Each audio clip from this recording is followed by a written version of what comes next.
Gahiro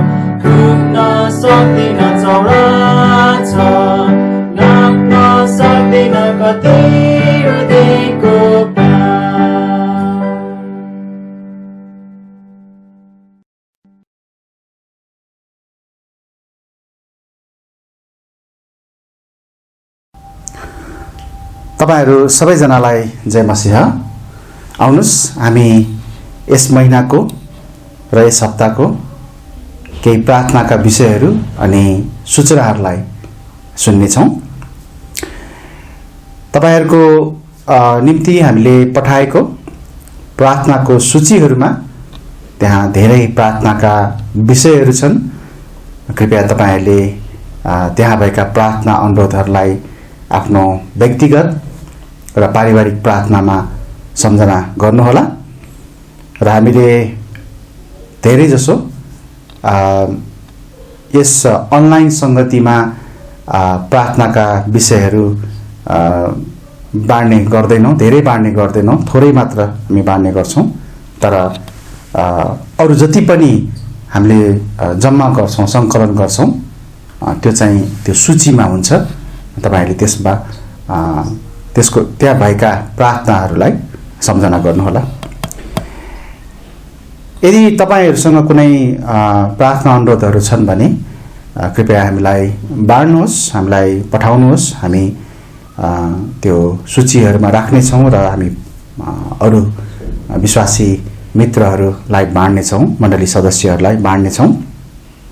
र त्यसको निम्ति तपाईले आफ्ना प्रार्थना अनुरोधहरूलाई पठाउन एसएमएस, इमेल जस्ता माध्यमहरूलाई, फोन जस्ता माध्यमहरूलाई प्रयोग गर्न सक्नुहुन्छ। हामी अहिलेको अवस्थाको निम्ति पनि प्रार्थना गरौं र अहिले कोरोना भाइरसको यो समस्या धेरै बढ्दै छ हाम्रो देशमा पनि। अहिले त अब मानिसहरूलाई यो केही पनि होइन जस्तो पनि हुन थालेको छ। हामी पनि डराउनु हुँदैन, परमेश्वरमा भरोसा गर्नुपर्छ, उहाँसँग सहायता माग्नुपर्छ, प्रार्थना गर्नुपर्छ। तर साथसाथै हामी होशियार पनि हुनुपर्छ। हामीले सुरक्षा का उपायहरू अपनाउने, हामीले गर्नुपर्ने त्यहाँ उपायहरू हैन, तरिकाहरू हामीले अपनाउनु पर्छ। तर हामीले प्रभुमा भरोसा पनि राख्नुपर्छ। अनि हामी प्रार्थना गरौं विश्वभरि नै अनि नेपालमा यो समस्याहरू बढिरहेको छ। प्रभुले चाँडै नियन्त्रण गर्नुभएको होस्। उहाँको इच्छामा औषधिहरू, उपचारहरू चाहिँ चाँडै नै उपलब्ध हुन सकेको होस्। हामी प्रार्थना गरौं। हामी स्थानीय मण्डलीहरूको निम्ति प्रार्थना गरौं। हामी Navjeevan Baptist church, Hetauda Bethel Baptist church, Berea Baptist church लगायत नेपालमा भएका अनि विश्वभरि रहेका मण्डलीहरूको निम्ति हामी प्रार्थना गरौं। हामी मिसनरीहरूको निम्ति प्रार्थना गरौं। हामी मण्डली अगुवाहरूको निम्ति पनि प्रार्थना गरौं, जसले यी दिनहरुमा मेहनत गरिरहनु भएको छ कि विश्वासीहरूलाई कसरी आत्मिक रूपमा बलियो तुल्याउने, कसरी खुवाउने भन्ने कुराहरू उहाँहरूले गरिरहनु भएको छ। हामी प्रार्थना गरौं उहाँहरूको निम्ति पनि। हामी स्वास्थ्य समस्या भएकाहरूको निम्ति पनि प्रार्थना गरौं। राजेश भाइको निम्ति हामी अझै प्रार्थना गरौं। साथै रामकृष्ण भाइ, हेटौडाका रामकृष्ण भाइ अनि उहाँको बुबा, उहाँहरूको स्वास्थ्यको निम्ति पनि हामी प्रार्थना गरौं। अरु पनि बिरामीहरू हुनुहुन्छ जसको बारेमा हामीले त्यो प्रार्थनाको सूचीमा राखेका छौं। तपाईहरुले उहाँहरूको निम्ति पनि सम्झना गर्नुहोला। तपाईहरुलाई धन्यवाद दिन चाहन्छु। तपाईहरुले प्रार्थनाद्वारा अनि भेटीहरुमा तपाईहरु विश्वासयोग्य हुनु भएर जसरी प्रभुमा तपाईहरु बढिरहनु भएको छ, हिँडिरहनु भएको छ, तपाईहरुलाई धन्यवाद छ। अनि अनलाइन सेवाहरुको निम्ति अझै प्रार्थना गरिदिनुहोस्, हामी तपाईहरुसँग अनुरोध गर्छौं। र साथै अनलाइन सेवाहरुको निम्ति तयारीहरू गर्नलाई सहायता गर्नुहुने सबै विश्वासी मित्रहरूलाई पनि धेरै धेरै धन्यवाद दिन चाहन्छु म। र हामी अब यस हप्ताको निम्ति नयाँ पदमा हामी जाँदैछौँ। एक अर्कालाई उत्साह दिँदै रहौं। एक अर्कालाई उत्साह दिँदै रहौं। हिब्रू 10 अध्यायको 25 पद। हिब्रू 10 अध्यायको 25 पद। म तपाईहरुलाई सम्झना गराउन चाहन्छु कि हामीले हरेक हप्ता नयाँ पदहरू पढ्ने गर्छौं। यो हामीले झन्डै अब 1 वर्ष हुन लागिसक्यो यसरी पढिरहेको र हाम्रो उद्देश्य चाहिँ हरेक हप्ता नयाँ पदलाई हेर्नु र त्यो पदमा त्यो हप्ता जिउने प्रयास गर्नु। हामीले त्यही भएर चाहिँ वर्षभरिको निम्ति हप्ता हप्तामा नयाँ नयाँ पदहरू ल्याउने गरेका छौं। अब धेरै समय छैन, हामी यो महिनाको अन्तमा आइपुगेका छौं र अर्को 1 महिना बाँकी छ है। यसैले तपाईहरुको आफ्नो सूची जुन छ पदहरूको जुन हामीले पठाएका छौं दिएका छौं त्यसलाई अर्को वर्ष पनि प्रयोग गर्न सक्नुहुन्छ अथवा आफैले बाइबल पढ्दै अरु पदहरूलाई हेर्दै त्यसमा जिउने तपाईहरुले अभ्यास पनि गर्न सक्नुहुन्छ। हुन्छ, हामी अहिलेको यो सूचना अनि प्रार्थनाका विषयहरूलाई यही राख्ने छौं।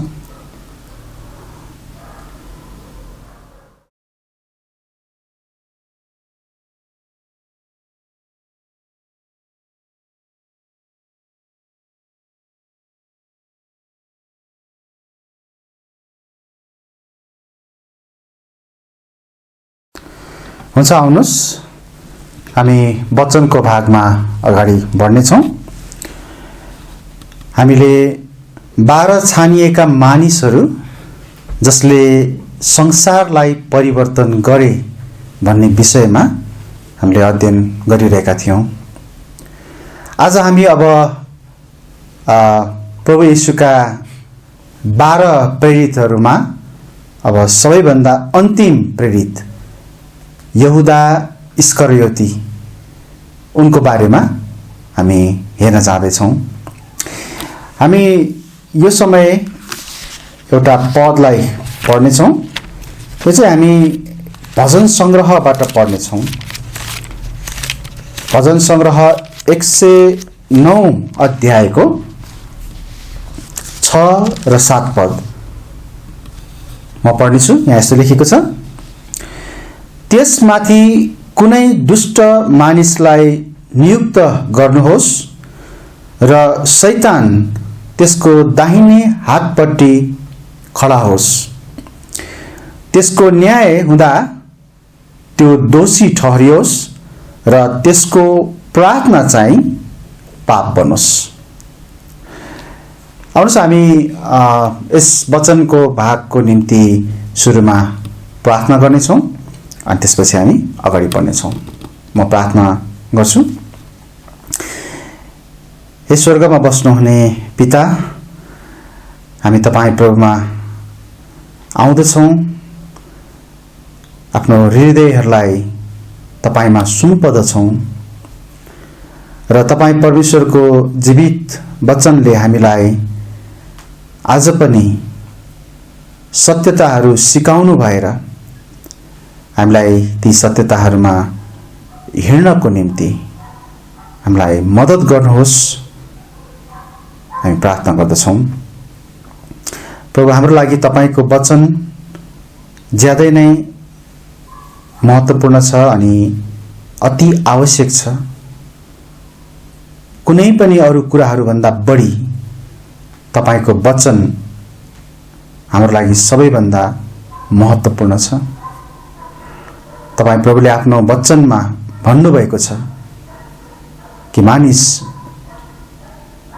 रोटीले भन्दा पनि तपाईको वचनले चाहिँ वास्तवमै बाँच्दछ। प्रभु, हामी तपाईको वचनलाई आज आदर साथ अनि स्वीकार गर्ने हृदयका साथ हामी अध्ययन गर्दैछौं। हामीलाई प्रभु आशिष दिनुहोस्। आशिष माग्छौं प्रभु येशूको नाममा, आमेन। संसारलाई परिवर्तन गर्ने 12 छानिएका मानिसहरूमध्ये आज हामी अन्तिम व्यक्ति यहुदा इस्करियोतीको बारेमा अध्ययन गर्न आएका छौं। तर उनको बारेमा अध्ययन गर्नु अघि हामी उनीभन्दा अघिका ती 11 प्रेरितहरूको बारेमा छोटकरीमा हामी पुनरावलोकन गरौँ र यो पुनरावलोकनले गर्दा आज हामी यहुदाको बारेमा पुरै सिक्न चाहिँ पाउने छैनौं। यसैले हामीले यस भागलाई आदि अथवा आज चाहिँ हामी आदि र अर्को हप्ता चाहिँ हामी अर्को बाँकी भाग हामी हेर्नेछौँ। चेलाहरूको बारेमा अथवा प्रेरितहरूको बारेमा अलिकति हामी हेरौँ ती विगतमा हामीले हेरेका प्रेरितहरूको बारेमा। सबभन्दा पहिला हामीले अन्द्रियासको बारेमा हेरेका थियौँ। अन्द्रियासले दोस्रो भूमिका खेलेको भए तापनि उनले पहिलो भूमिका खेल्ने व्यक्तिभन्दा केही पनि कम गरेका छैनन्। हामीले उनको जीवनबाट त्यो कुरालाई हेरेका थियौं।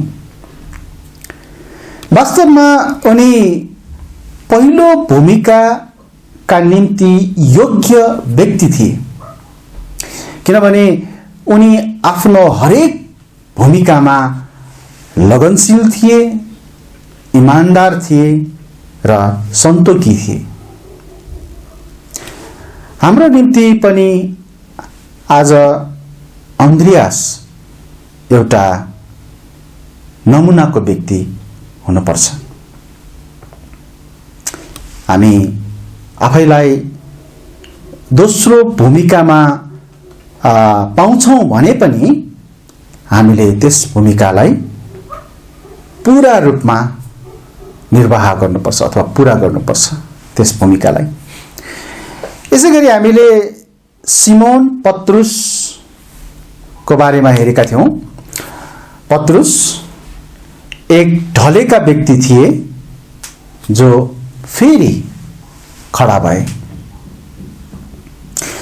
आफ्नो बोलीमा लगाम लगाउन नसकेर अथवा नसक्दा उनले चाहिँ धेरै दुःख पनि पाए र उनलाई चाहिँ नसोचिकन बोल्ने व्यक्ति भनेर पनि भनियो। तर पछि जब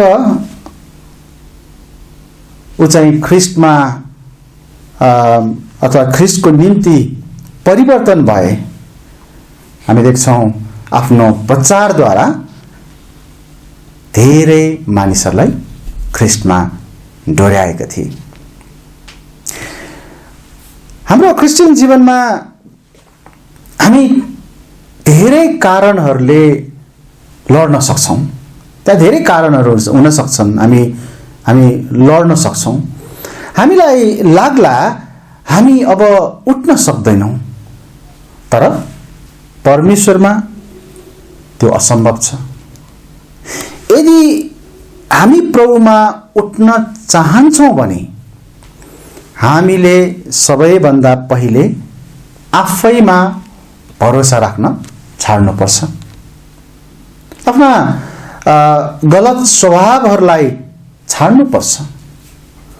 परिवर्तन हुनको निम्ति प्रभुलाई पुकार्नुपर्छ अनि उहाँमा आफैलाई सुम्पर्नुपर्छ।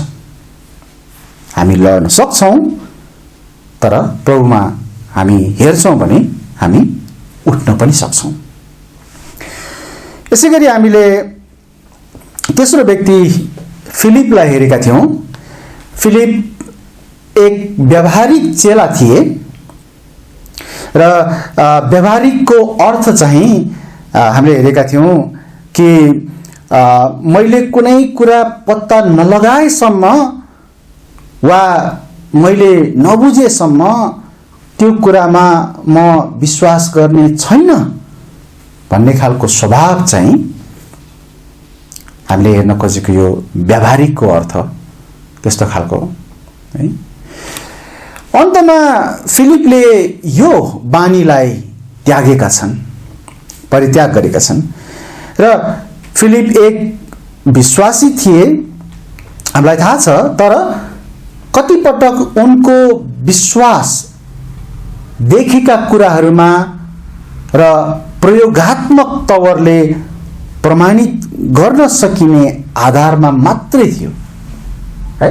कुनै कुरा देखेर मात्र विश्वास गर्छु, प्रयोगात्मक तरिकाले प्रमाणित भएमा मात्रै विश्वास गर्छु भन्ने खालको थियो। तर हाम्रो जीवनमा सधैँ यस्तै प्रकारले काम गर्दैन। परमेश्वरमा भरोसा र विश्वास राख्नुपर्छ। कतिपटक हाम्रो निम्ति असम्भव भइसकेको कुरा त्यहाँ प्रभुको निम्ति सम्भव हुन्छ। हाम्रो आफ्नै विचार, हाम्रा तर्क विवेचना, व्यावहारिकताले काम गर्दा त्यहाँ कतिपटक विश्वासमा कमजोरी आउँछ। हाम्रो विश्वास अन्धविश्वास होइन, तर हाम्रो विश्वास हामीले देखेर मात्र गर्ने विश्वास पनि होइन। यदि हाम्रो विश्वासलाई व्यावहारिकताको सहारा चाहिन्छ भने त्यो सहारा केवल परमेश्वरको जीवित वचन मात्र हो। परमेश्वरको जीवित वचन मात्र हुनुपर्छ। हामीले फिलिपबाट त्यही कुरा सिकेका थियौँ। यसै गरी अर्को व्यक्ति, अर्को प्रेरित हामीले हेऱ्यौँ नथनाएल, जसलाई बार्थोलोमाई पनि भनिन्छ। प्रभु येशूकै गवाहीमा यदि हामी हेर्छौँ भने नथनाएल एक यस्ता इजरायली थिए जसमा छल छैन। स्वयं प्रभु येशूले भन्नुभयो है, यी इजरायलीमा कुनै छल छैन, उहाँले त्यो भन्नुभयो। तर यसको अर्थ के उसमा पाप छैन, ऊ पाप रहित थियो भन्ने हो त? अनि उसलाई मुक्तिको खाँचो थिएन भन्ने हो र? होइन, पक्कै होइन। हामीले उनको बारेमा हेरेका थियौँ कि उनलाई पनि मुक्तिदातालाई चिन्नु खाँचो थियो। उनलाई फिलिपले दिएको त्यो आऊ र हेर भन्ने चुनौतीलाई उनले स्वीकार गरे र ख्रिस्टलाई पछ्याए है। यदि उनलाई मुक्तिको खाँचो थिएन भने उनले किन ख्रिस्टलाई पछ्याउनु पर्ने थियो र किन पछ्याउँथ्यो र? यसैले तपाईलाई पनि म प्रश्न सोध्छु, तपाईले ख्रिस्टलाई पछ्याउने चुनौती आऊ र हेर भन्ने खालको जस्तो खालको चुनौती चाहिँ स्वीकार्नु भएको छ कि छैन? तपाईले कस्तो गर्दै हुनुहुन्छ? अर्को व्यक्ति हामीले हेऱ्यौँ मत्ती अर्थात् लेवी, जसलाई हामी भन्छौँ। मत्तीको पुरानो जीवन ज्यादै नराम्रो थियो। उनी तोकिएको भन्दा बढी कर लिने अर्थात् मानिसहरूलाई लुट्ने व्यक्ति थिए। तर उनी ख्रिस्टमा परिवर्तन भए। हामीले उनको ख्रिस्ट प्रतिको कृतज्ञतालाई हेर्यौँ। हामीले उनको ख्रिस्ट प्रतिको सेवालाई हेर्यौँ। धेरै अर्थमा हाम्रो जीवन मत्तीको जीवनसँग मेल खान्छ।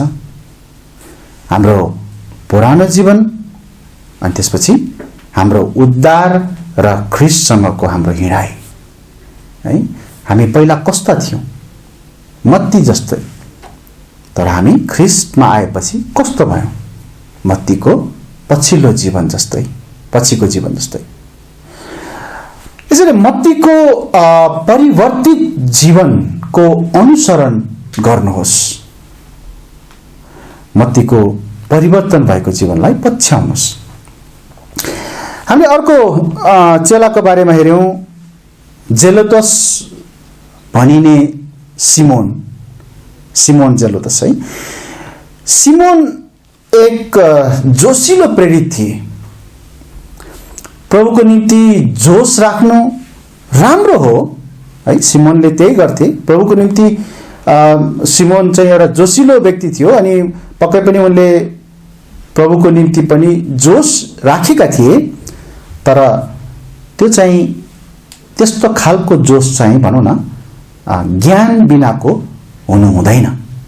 ज्ञान बिनाको जोश हुनु हुँदैन। यी प्रेरित रोमी सरकारको भ्रष्टता र अत्याचारको विरोधी थिए।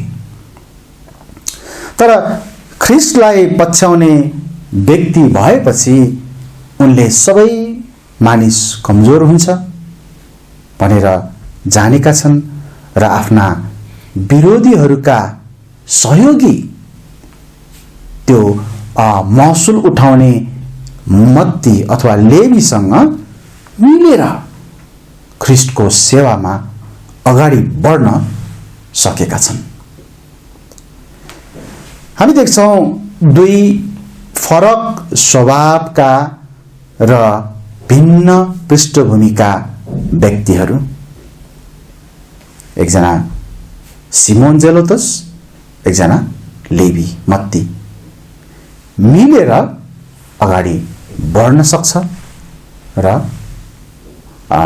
बढेको छ र हामीलाई पनि हामी बढ्न सक्छौं। हामी पनि त्यसरी फरक स्वभावका र पृष्ठभूमिका छौं भने प्रभुको सेवाको निम्ति मिलेर अगाडि बढ्न सक्छौं भन्ने कुरा हामीलाई सिकाइएको छ, हामीलाई देखाइएको छ। यसैगरी हामीले जब्दीका छोरा यूहन्नाको बारेमा हेर्यौं। यूहन्नालाई प्रेमका प्रेरित भनिन्छ।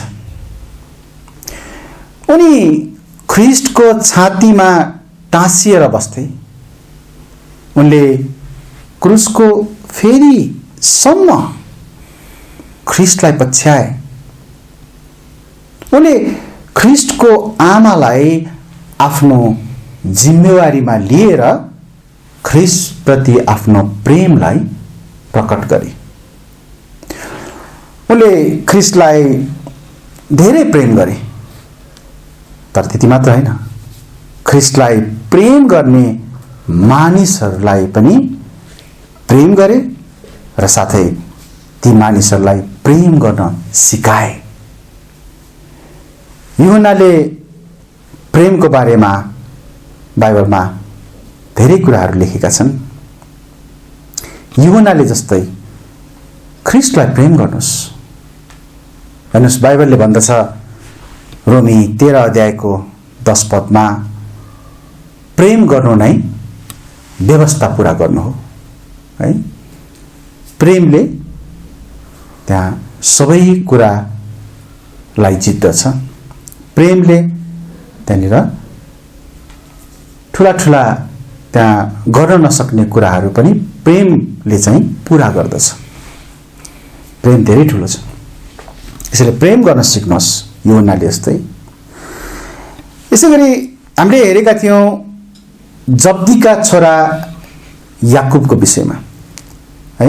याकुबको विषयमा हामीले जब्दीका छोरा अथवा यो यिनी चाहिँ यूहन्नाका दाजु पनि हुन्, उनको बारेमा हेर्यौं र उनको जीवनबाट सिक्न सक्ने धेरै कुराहरूमध्ये एउटा कुरा चाहिँ हामीले के हेर्यौं भन्दाखेरि आफ्नो स्वार्थपूर्ण महत्वाकांक्षाहरूलाई त्याग्नुपर्छ र प्रभुको निम्ति झुक्नुपर्छ।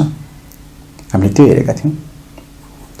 तपाईँलाई याद छ होला है, येशूको राज्यमा चाहिँ उहाँको दाहिने वा देब्रे स्थान खोज्ने यी व्यक्ति, यी मानिस पछि कसरी प्रभुको निम्ति प्रेरितहरूमध्ये पहिलो शहीद बन्न सके है। यिनी उच्च स्थान खोज्ने व्यक्ति थिए, तर प्रभुको सेवामा उनी प्रेरितहरूमध्ये पहिलो शहीद भए। पक्कै उनले आफ्नो उच्च महत्वाकांक्षालाई त्यागेका थिए। उनी आफ्नो स्वार्थ होइन तर अरूको बारेमा वास्ता गर्ने व्यक्ति बने। के हाम्रो निम्ति पनि प्रभु यही चाहनुहुन्छ? पक्कै पनि यही चाहनुहुन्छ। हामीले अर्को प्रेरितको बारेमा हेर्यौँ जसको नाम चाहिँ लेबियस वा थब्बेयस भनेर उनलाई चिनिन्छ, जो चाहिँ यहुदा हो है। यहुदालाई हामीले एक स्थिर प्रेरितको रूपमा हेर्यौँ।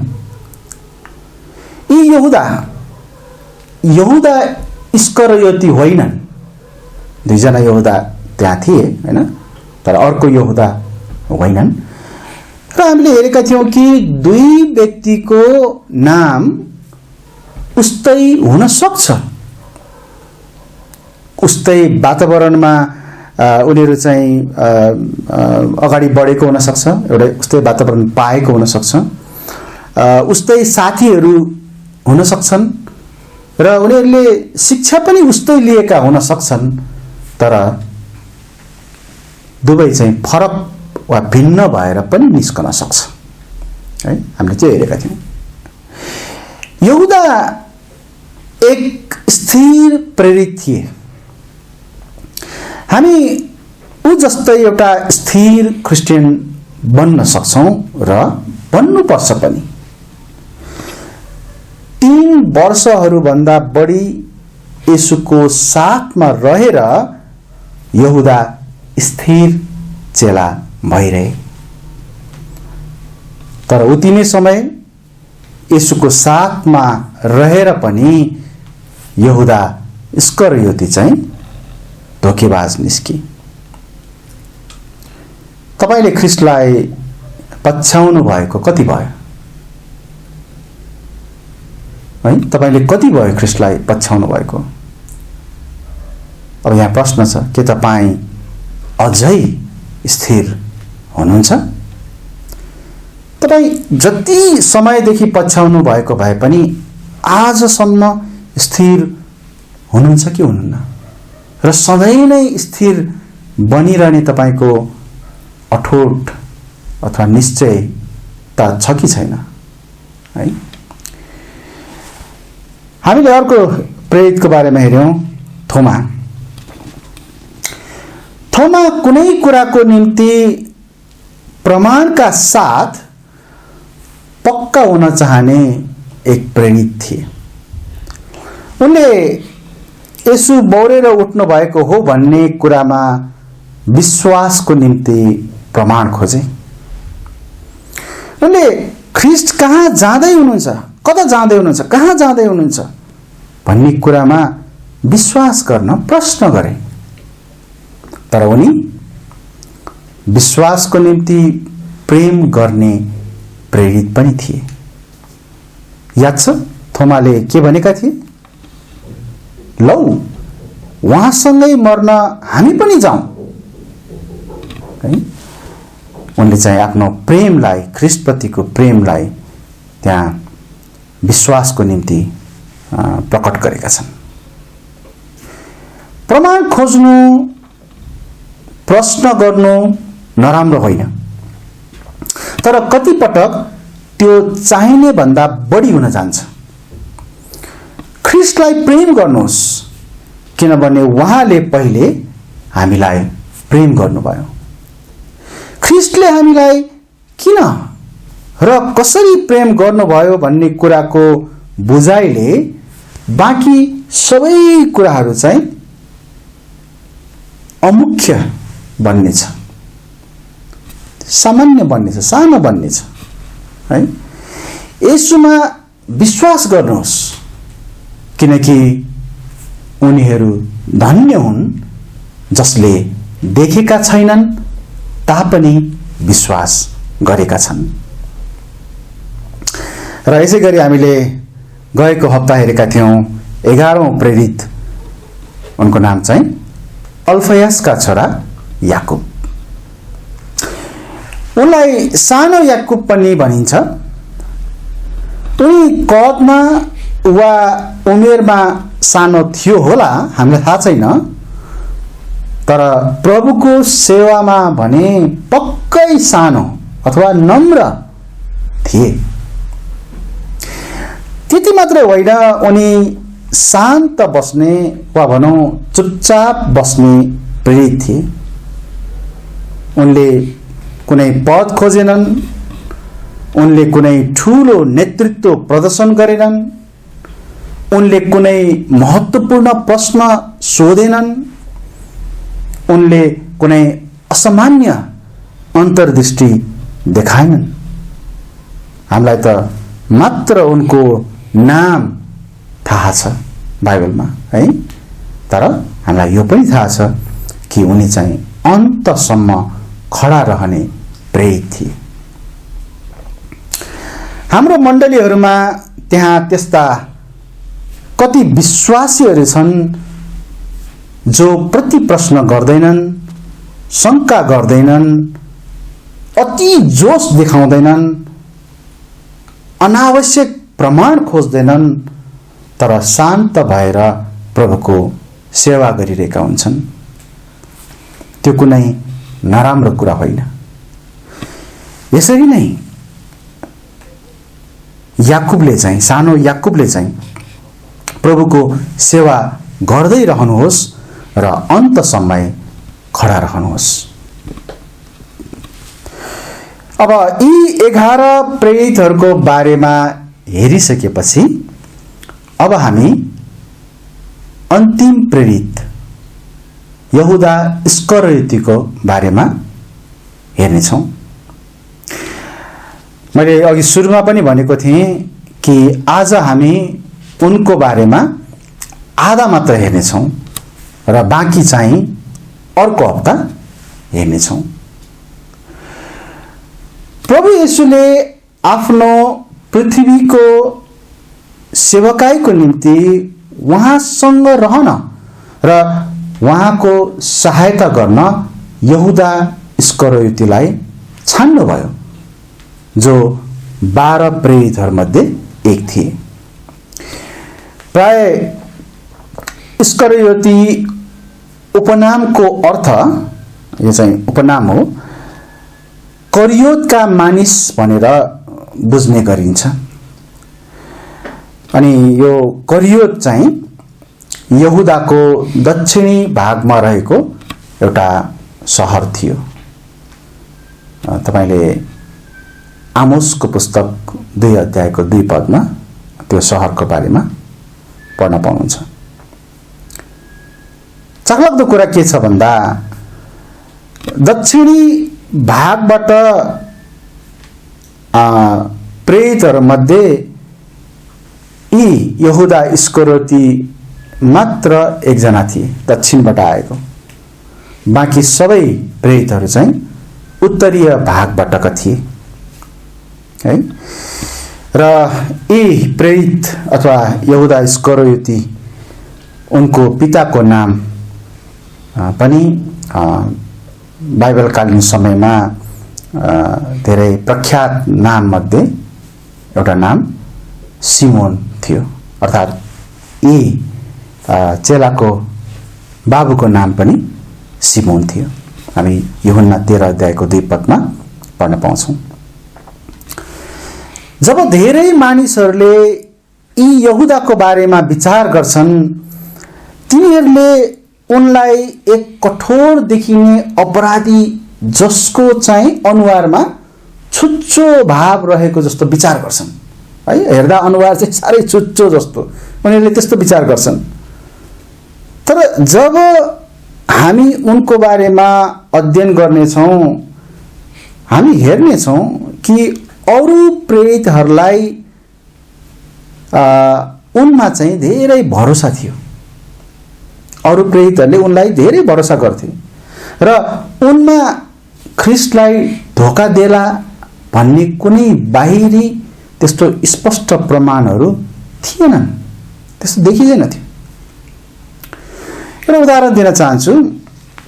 धेरैजना मानिसहरूले यदि कुनै व्यक्तिले बनाएको कोरेको चित्र के को चित्र भन्दा माथिल्लो कोठाको त्यो अन्तिम भोजको चित्र जब हेर्ने गर्छन् र त्यहाँ चाहिँ यहुदा इस्करियोती कहाँ छ भनेर उनीहरूले खोज्न चाहे भने उनीहरूले सबैभन्दा छुच्चो अनुहार भएको व्यक्तिलाई नै खोज्ने गर्छन्।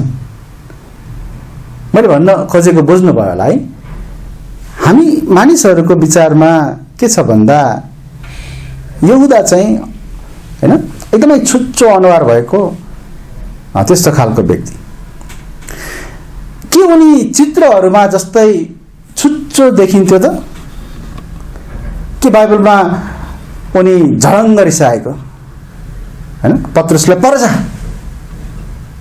त्यस्तो भनेको होइन, प्रभु येशूलाई हुन्न गर्दिनँ म त्यस्तो प्रकारको हामी कहीँ पनि देख्दैनौँ। रुखो जवाब दिएको हामी देख्दैनौँ, क्रूर व्यवहार देखाएको हामी पाउँदैनौँ, अपराधी जस्तै देखिएको बाइबलमा त्यहाँ उल्लेख गरिएको छैन। तर हाम्रो यस अध्ययनले एउटा कुरा चाहिँ हामी हेर्नेछौँ कि एउटा मानिस चाहिँ बाहिरबाट एउटा देख्न सकिन्छ, एउटा एक प्रकारको देख्न सक्छ र भित्र हृदयमा चाहिँ ऊ अर्कै प्रकारको हुन सक्छ। यो चाहिँ पक्का छ है। त्यसैले हामी यहुदाको बारेमा अब हेर्न जाँदाखेरि हामी वास्तवमै ऊ कस्तो व्यक्ति थियो भित्र र बाहिर, हामी त्यस कुरालाई हेर्नेछौँ।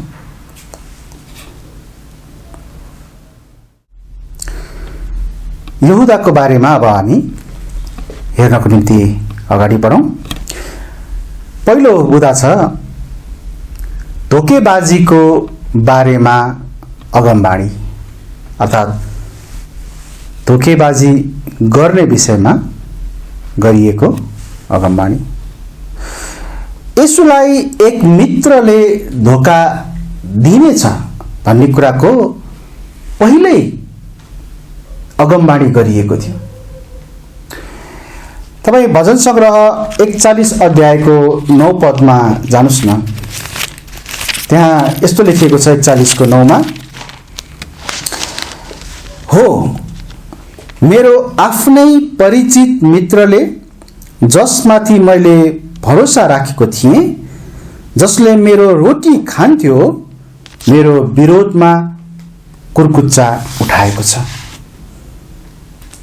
यस पदमा उल्लिखित कुरा चाहिँ हामी प्रभु येशूको जीवनमा र यहुदाद्वारा मत्ती 26 अध्यायको 50 पदमा पूरा भएको हामी पाउन सक्छौँ। मत्ती 26 को 50 मा यस्तो लेखिएको छ, म पढ्छु। मत्ती 26 अध्यायको 50 पदमा, अनि येशूले त्यसलाई भन्नुभयो, साथी तिमी के का लागि आएका हो? तब तिनीहरू आए र येशूमाथि हात हालेर उहाँलाई पक्रे। येशूलाई आफ्नै साथीले, आफ्नै मित्रले धोका दिनेछ भन्ने भविष्यवाणी यहाँ पूरा भएको छ। यहुदा प्रभुका मित्र थिए, तर आफ्नै मित्रले यहाँ धोका दिएका छन्।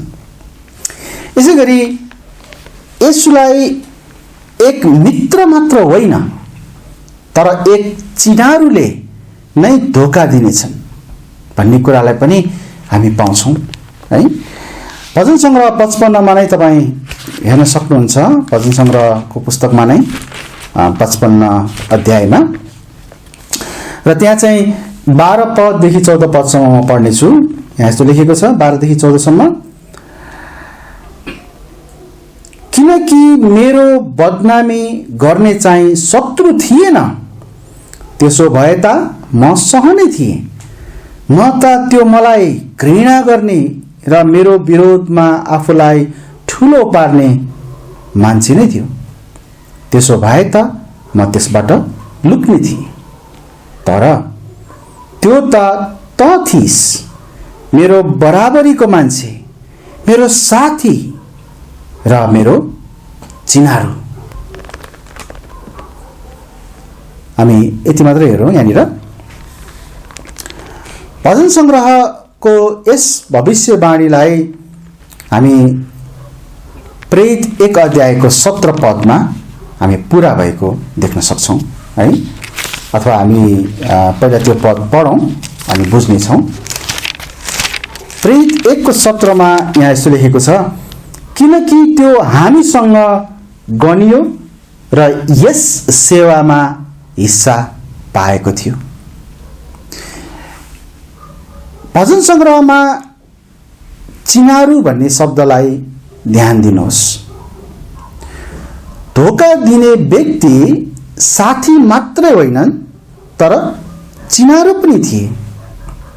र प्रेरित 1 अध्यायको 17 पदमा त्यो व्यक्ति चाहिँ अरू प्रेरितहरूसँग सँगै मिलेर येशूको सेवा गरेको व्यक्ति थियो भनेर यहाँ उल्लेख गरिएको छ। याद गर्नुहोस् त, प्रेरित 1 को 17 मा यहाँ सेवामा हिस्सा भन्ने वाक्यांशलाई तपाईले ध्यान दिन सक्नुहुन्छ। यहुदा येशूलाई चिनाउने व्यक्ति थिए, येशूको बारेमा अरूलाई बताउने व्यक्ति थिए, येशूको बारेमा प्रचार गर्ने सेवामा त्यहाँ अन्य 70 चेलाहरू र 11 प्रेरितहरूसँगै हिस्सा पाएको व्यक्ति थिए। येशूको बारेमा बताउने व्यक्ति, चिनारू व्यक्ति, तर उनले धोका दिएका छन्। त्यस मित्रको पद अर्कोले लिनेछ र त्यसको वासस्थान उजाड हुनेछ भन्ने भविष्यवाणी पनि पूरा भएको छ। यदि हामी भजन संग्रह 109 अध्यायको 8 पदमा हेर्छौँ भने त्यहाँनिर त्यसका दिन थोरै हुन्, त्यसको पद अर्कोले ल्याओस् भनिएको छ। अनि यही कुरालाई चाहिँ हामी प्रेरित 1 अध्यायको 20 पदमा पूरा भएको हामी पाउँछौँ। त्यहाँ लेखिएको छ, किनभने भजनहरूको पुस्तकमा अर्थात् भजन संग्रहमा भन्न खोजेको यो लेखिएको छ, त्यसको वासस्थान उजाड होस् र त्यसभित्र कोही नबसोस्, अनि त्यसको पद अर्कोले ल्याओस्। बाइबलले हामीलाई स्पष्टसँग भन्दछ कि यहुदा इस्करियोतीको पद मत्तियासले पाएका थिए है। यसैले यस व्यक्तिको पद समेत खोसिएको छ, अर्कोले लिएको छ। अर्को कुरा, धोकाको निम्ति मोलको बारेमा पनि अगमबाणी गरिएको थियो। अर्थात् धोका दिनलाई कति मूल्य त्यहाँ लिइनेछ, तिरिनेछ। भजन संग्रह माफ गर्नुहोस्, जकरिया 11 अध्यायको 12 पद र 13 पदलाई म पढ्नेछु। जकरिया 11 अध्यायको 12 पद र 13 पद यहाँ यस्तो लेखेको छ, अनि मैले तिनीहरूलाई भने, तिमीहरूलाई असल लाग्यो भने मलाई मेरो ज्याला देऊ, होइन भने छोडिदेऊ। तब तिनीहरूले मेरो ज्याला तौले, चाँदीका 30 टुक्रा। अनि परम प्रभुले मलाई भन्नुभयो, त्यो कुमालेको सामु फ्याँकिदेऊ। त्यो शानदार दाम जो तिनीहरूको तिनीहरूले मेरा निम्ति तोके अनि मैले ती चाँदीका 30 टुक्रा लिए र तिनलाई परमप्रभुको भवनमा कुमालेको सामु फ्याँकिदिए। हामी यहाँ देख्न सक्छौं यस भविष्यवाणी चाहिँ मत्तीको पुस्तकमा 26 अध्यायको 14 पद र 15 पदमा पूरा भएको। त्यहाँ लेखिएको छ, तब 12 मध्ये एकजना यहुदा इस्करियोती भनिने चाहिँ मुख्य पुजारीहरू कहाँ गयो र तिनीहरूलाई भन्यो, तपाईहरू मलाई के दिन चाहनुहुन्छ र म उहाँलाई तपाईहरूका हातमा सुम्पिदिउँ। अनि तिनीहरूले त्यससित चाँदीका 30 सिक्का दिने कबुल गरे। बाइबलको कस्तो अचम्मको उदेकको अचम्मको खण्डहरू है, कति अचम्म छ बाइबल, कति उदेकको छ। कुनै पनि इमानदार व्यक्तिले जब यो अगमबाणीहरू पूरा भएको देख्छ तब उनले पवित्र शास्त्रको प्रेरणालाई चाहिँ सन्देह गर्नै सक्दैन, शंका गर्नै सक्दैन। पवित्र शास्त्र परमेश्वरको प्रेरणाद्वारा दिएको, त्यही भएको हुनाले यहाँ सबै कुराहरू सत्य छन्, झुट कतै छैन, हरेक कुराहरू मिल्न गएको छ। भविष्यवाणीहरू समेत पूरा भएको छ। यहाँसम्म कि चाँदीका 30 सिक्काहरूको सन्दर्भ पनि जस्ताको तस्तै पूरा भएको छ। यसैगरी हामी दोस्रो बुँदामा हेरौँ, धोकेबाजको पद र प्रतिष्ठा। यहुदाले 12 मध्येका एक जस्तै गरी उच्च पद पाएका थिए। उनी 12 मध्येका एक छानिएका थिए, 70 मध्येका एक होइन है। 70 भनेको त धेरै जना हो, 12 मध्ये एकजना छान्नु भनेको त ठुलो कुरा हो। त्यस्तो प्रतिष्ठा उसको थियो, त्यस्तो एउटा उच्च पद थियो। यहुदा प्रचारक थिए। कसरी? प्रेरित 1:17 मा भनिएको छ, किनकि त्यो हामीसँग गनियो र यस सेवामा हिस्सा पाएको थियो। प्रेरितीय सेवामा हिस्सा पाउनु भनेको त्यहाँ ख्रीष्टको नामलाई प्रचार गर्ने सेवा हो।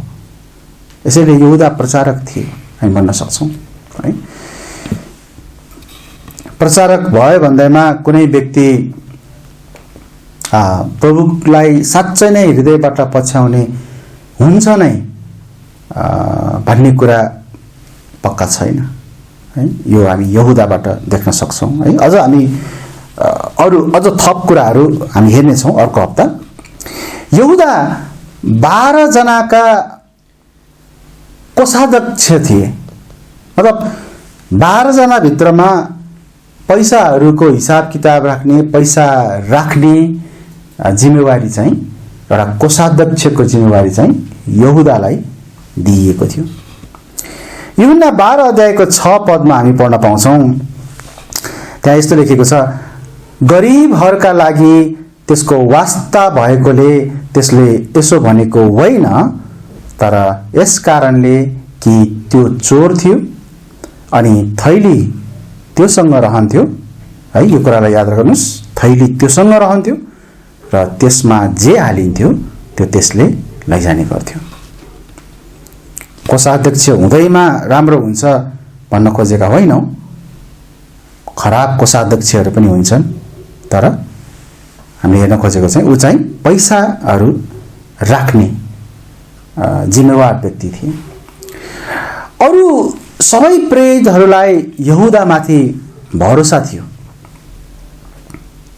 याद गर्नुहोस् है, उनलाई कोषाध्यक्ष राख्नमा तिनीहरू मन्जुर थिए र यसुले तिमीहरू मध्ये एकजनाले मलाई पक्राइदिनेछ भन्नु भए तापनि, यहुदाको बारेमा उहाँले भन्नुभएको हो। उहाँले त्यसो भन्नुभए तापनि ती अरू प्रेरितहरूले के त्यो यहुदा हो त्यसरी सोधेनन्, बरु उनीहरूले हरेकले के त्यो म हुँ भनेर चाहिँ प्रश्न गरेका छन्। त्यही भएर अब अरू प्रेरितहरूलाई यहुदा प्रति कुनै शङ्कै थिएन। मैले यहाँ त्यो भन्न खोजेको हुँ है, यहुदा प्रति कुनै शङ्का थिएन। यहुदा क्षमता भएका व्यक्ति पनि थिए है। एक कोषाध्यक्ष भई काम गरेको आधारमा म भन्दैछु, तर उनले क्षमताको दुरुपयोग गरेको छ। क्षमता हुँदैमा ठिक हुने भन्ने होइन, तर क्षमताको सदुपयोग हुनुपर्छ, तर उनले यहाँ दुरुपयोग गरेका छन्। तिनीहरूको सेवामा उनको पनि हिस्सा थियो। हामीले प्रेरित 1 अध्यायको 17 पदमा हेर्यौं, उनी येशूको समूहमा 3 वर्षहरूसम्म रहेका थिए।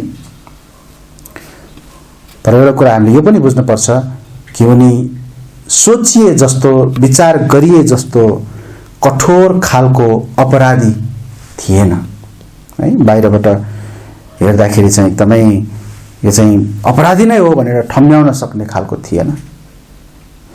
अब यो कुराको निम्ति हामी के भन्न सक्छौँ भन्दाखेरि उनमा रहेको संवेदनशील विवेकद्वारा यो प्रमाण दिन्छ